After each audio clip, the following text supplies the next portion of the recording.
తెలంగాణలో ఉండేటటువంటి పిల్లల భవిష్యత్తును తీర్చిదిద్దుకోవాలి. పీజీ చేసిన పిల్లగాడికి ఉద్యోగం వచ్చే వరకు కూడా వాళ్ళని స్టూడెంట్ కిందనే కన్సిడర్ చేయాలని ఒక తల్లిగా నేను భావిస్తూ ఉన్నాను. ఎందుకంటే వాళ్ళు కోచింగ్ పోతారు, ఇంకోటి చేస్తారు కాబట్టి.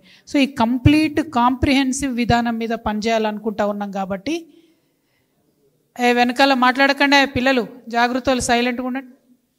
కంప్లీట్ కాంప్రిహెన్సివ్ విధానాల మీద మాట్లాడాలనుకుంటున్నాం కాబట్టి తెలంగాణ జాగృతి టీచర్స్ యూనియన్ అని కాకుండా టీచర్స్ ఫెడరేషన్ అని పెట్టినాం. ఫెడరేషన్లో వివిధ సంఘాలు, వివిధ సంస్థలు, అన్ని లేయర్స్లో పనిచేసే వాళ్ళందరినీ కూడా కలుపుకొని పనిచేయాలన్నటువంటిది ప్రధాన ఉద్దేశంగా పెట్టడం జరిగింది. ఇవాళ కేవలం ఆరంభం మాత్రమే. ఈ ఆరంభంలో కొంత మనం ఏం చేయాలనుకుంటున్నామన్న ఇంట్రడక్షన్ తెలంగాణ బిడ్డలకు, తెలంగాణ ప్రజలకు తెలియజేసిన తర్వాత ఒక్కొక్క సెక్టార్ మీద ఇందాక నేను చెప్పినట్టు anganwadi to university, university to employability వరకు కూడా మనం మొత్తం ఒక కంప్లీట్ కాంప్రిహెన్సివ్ పద్ధతి తీసుకొని బ్రేక్ చేసుకుంటూ ఒక్కొక్క దాని మీద ఖచ్చితంగా మళ్ళీ చాలా డీటెయిల్డ్గా మేధావులందరితో కూడా చర్చలు జరుపుతాం.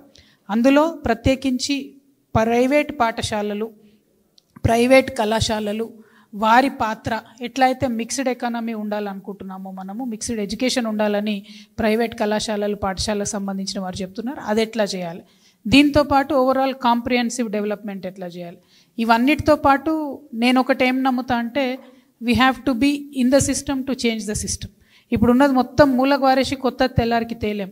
ప్రస్తుతం ఉన్నదాన్ని పుష్ చేస్తూ దీన్ని బెస్ట్ పర్ఫార్మెన్స్ చేస్తూ చేంజెస్ తీసుకొని రావాల్సిందే తప్పితే వేరే ఆప్షన్ ఎస్పెషలీ విద్యలో మనకు ఉండదు. ఎందుకంటే ఇది కంటిన్యూస్ ప్రాసెస్ కాబట్టి ఇప్పుడు అందరు చెప్పినటువంటి పెద్దలందరూ చెప్పిన దాంట్లోంచి ఒక 10 తీర్మానాల రూపంలో మీ ముందు నేను ప్రవేశపెట్టదలుచుకున్నాను. దాన్ని తమరందరూ దయతో యాక్సెప్ట్ చేస్తారని చెప్పి నేను భావిస్తూ ఉన్నాను. ఫస్ట్ది మనందరం కోరుకున్నది in the interest of people of Telangana విలువలతో కూడినటువంటి విద్యను అందించాలి. అందులో ఎథిక్స్, మారల్స్, మీరు అన్నట్టు overall development, mental health issues అన్నీ కలిపి వస్తుంది. దాన్ని ఇంకా డీటెయిల్గా వర్క్ చేస్తాం. రెండవది విద్యకు మ్యాక్సిమం బడ్జెట్ 15% అని ఇక్కడ పెడుతున్నాం, కానీ మ్యాక్సిమం బడ్జెట్ విద్యకి ఇవ్వాలి. ఇందాక నగేష్కి అవకాశం ఇవ్వద్దు అనుకున్నాం యూనివర్సిటీ పిల్లగానికి, కానీ ఇచ్చినాక ఒక మంచి పాయింట్ చెప్పిండు. ఒక ప్రాజెక్ట్ కట్టడానికి మీరు అన్లిమిటెడ్ బడ్జెట్ పెట్టుకుంటారు, 1 or 2 years విద్యకు కూడా అన్లిమిటెడ్ బడ్జెట్ ఇచ్చి చూడండి ఏమవుతుందో అన్నాడు. చాలా ఎక్సలెంట్ సజెషన్. సో విద్యకు తగినంత బడ్జెట్ ఇవ్వాలి అని పెట్టుకుందామని నేను అనుకుంటా ఉన్నాను. తర్వాత మూడవది టెక్నాలజీని విరివిగా వాడాలి, దాంతో విద్యా ప్రమాణాలను అప్గ్రేడ్ చేయాలి. మూడవది ఇప్పుడు ఉండేటటువంటి సిస్టమ్ ముందుకెళ్ళాలంటే 1వ తారీఖున ఈ ప్రభుత్వం జీతాలు ఇస్తున్నది. ఎట్లా అయితే 1వ తారీఖున టీచర్లకు జీతాలు ఇస్తున్నారో అదే స్కూల్లో పనిచేసే మిడ్ డే మీల్ వర్కర్లకి, స్కూల్ మెయింటెనెన్స్ అమౌంట్కి, శానిటేషన్ స్టాఫ్కి, ఇంటర్నెట్కి అన్నిటికీ కూడా 1వ తారీఖున ఇస్తే స్కూల్ కరెక్ట్గా ఫంక్షన్ చేసేటటువంటి ఆస్కారం ఉంటుంది. కాబట్టి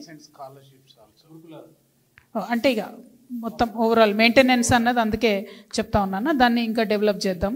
తర్వాత అన్నిటికన్నా ఇంపార్టెంట్గా ప్రతి ఒక్కరు చెప్పింది నాకు అర్థమైంది ఏంటంటే ఒక గ్రేడ్కి ఒక టీచర్ ఉండాలంటే 3వ తరగతి అంటే 3వ తరగతి ఫస్ట్ ఒక క్లాస్ టీచర్ ఉండాలి, ఆ తర్వాత సబ్జెక్టుకు ఒక టీచర్ ఉండాలి, తర్వాత ప్రతి క్లాస్కు ఒక గది ఉండాలి. ఈ 3 మినిమం అంశాలు లేకుండా ఏ పాఠశాల కూడా సర్వైవ్ కావద్దని చెప్తా ఉన్నారు.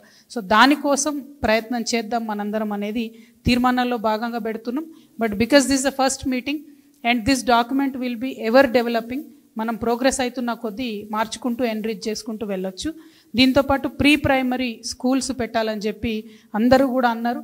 అంగన్వాడీని తీసుకుపోయి ప్రీ ప్రైమరీలో పెట్టాలనుకున్నాం, ఆ ఇంటిగ్రేషన్ ఇంకా పూర్తి కాలేదు. దాని మీద కూడా బలంగా తెలంగాణ జాగృతి పనిచేస్తుంది. దానిలో ప్రత్యేక శ్రద్ధ ఏజెన్సీ ప్రాంతాల మీద పెట్టి కూడా పనిచేస్తుందని ఈ సందర్భంగా తెలియజేస్తూ ఉన్నాం. మూడవది ఆల్రెడీ 20 ఏళ్ళు టీచింగ్ ప్రొఫెషన్లో ఉన్న వాళ్లకు టెట్ నుంచి మినహాయింపు ఇవ్వాలని చెప్పి బాగా డిమాండ్ వస్తూ ఉన్నది, దాన్ని జాగృతి మద్దతు ఇస్తూ ఉన్నది. తర్వాత బోధనేతర పని తగ్గించాలి అని చెప్పి మరి అందరూ కూడా అడుగుతూ ఉన్నారు. దానికి బోధనేతర పని తగ్గించాలంటే అడ్మినిస్ట్రేటివ్ ఆఫీసర్స్ని స్కూల్స్లో పెంచుకోవాల్సి ఉంటుంది.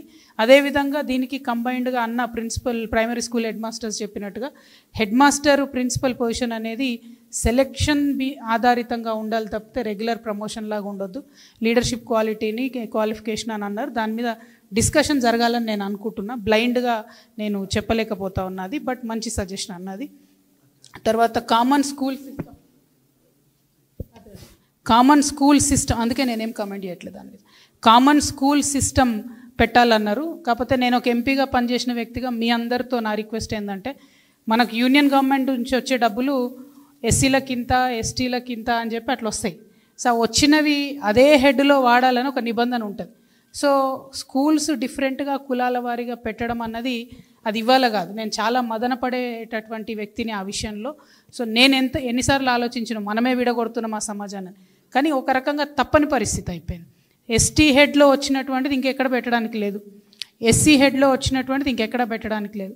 సో విద్యలో అట్లా ఫోకస్ చేసి సపరేట్గా పెడుతున్నారు. అది పెట్టేటటువంటి క్రమంలో బీసీ మైనారిటీ అని చెప్పి విడగొట్టుకుంటూ పోయినాము. అది ఇప్పుడు ఈ దశకు వచ్చి ఆగింది. దాన్ని ఎట్లా ఇంటిగ్రేట్ చేయాలన్నది మాత్రం అందరం ఆలోచించాలి. ఎందుకంటే అనడానికి బాగుంటుంది కులాలకు అతీతంగా మతాలకు అతీతంగా పెట్టాలని, కానీ ఇది మారాలంటే యూనియన్ బడ్జెట్ మారాలి, స్టేట్ బడ్జెట్ సిస్టమ్ మారాలి, చాలా పాలసీ మారాలి, పైనుంచి కింది వరకు మారాలి. కాబట్టి it is not easy, but it is not అన్అచీవబుల్ also. It is a demand and it should be a long term vision. తర్వాత ఆదివాసీ విద్యా విధానాన్ని ప్రత్యేకంగా రూపొందించాలి, గిరిజన విద్యా విధానాన్ని ప్రత్యేకంగా రూపొందించాలి అని చెప్పి ఒక ఆలోచన వచ్చింది. మీ అందరూ యాక్సెప్ట్ చేస్తే దానికి ఒక తీర్మానం పెట్టుకోవచ్చు. మా ఆడబిడ్డల మీద ప్రత్యేక శ్రద్ధ పెట్టాలని మాత్రం నేను కోరుతా ఉన్నాను. ఎందుకంటే ఖచ్చితంగా ఆడబిడ్డలకు ఎట్లా చేస్తాం, మరి ప్రైవేట్లో ఫ్రీ చేస్తాం ఏం చేస్తాం, కానీ ఆడబిడ్డల మీద ప్రత్యేక శ్రద్ధను పెట్టి స్కూళ్ళల్లో శానిటరీ ప్యాడ్స్, అదేవిధంగా శానిటరీ ప్యాడ్స్ ఇన్సినరీస్ ఉంటాయి, అవి వాటిని కూడా పెట్టాలి. ఎక్కువ లేడీ టీచర్స్ని ఖచ్చితంగా ప్రతి స్కూల్లో ఒకరు ఉండేటట్టు చూడాలనేటటువంటి డిమాండ్ నేను చేస్తూ ఉన్నానండి. ఇది కరెక్ట్, అది మర్చిపోయాను. స్పోర్ట్స్ గురించి అన్న మంచిగా చెప్పిన, ఆదివాసీలు మేము స్పోర్ట్స్ గట్టిగా ఆడతాం కానీ మాకు లేరు అన్నారు.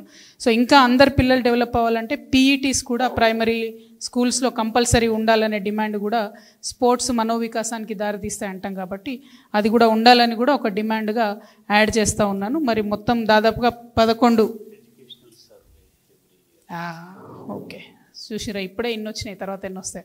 సో మనము ప్రతి సంవత్సరము ఎకనామిక్ సర్వే అని ఒకటి చేస్తాం. సో ఓవరాల్ బడ్జెట్ ఎట్లా ఖర్చు పెట్టినాం, దాని పర్ఫార్మెన్స్ ఏందని కేంద్ర ప్రభుత్వం చేస్తుంది, రాష్ట్ర ప్రభుత్వం కూడా చేస్తుంది. దాని ఆధారంగా ప్రతిపక్షాలన్నీ కూడా విమర్శ చేస్తూ ఉంటాం ప్రభుత్వాన్ని, ప్రభుత్వం యొక్క పనితీరు తెలియజేస్తుంది అన్నట్టు. కాబట్టి వీరు అన్న పరంజ్యోతి గారు ఒక మంచి సజెషన్ ఇచ్చారు.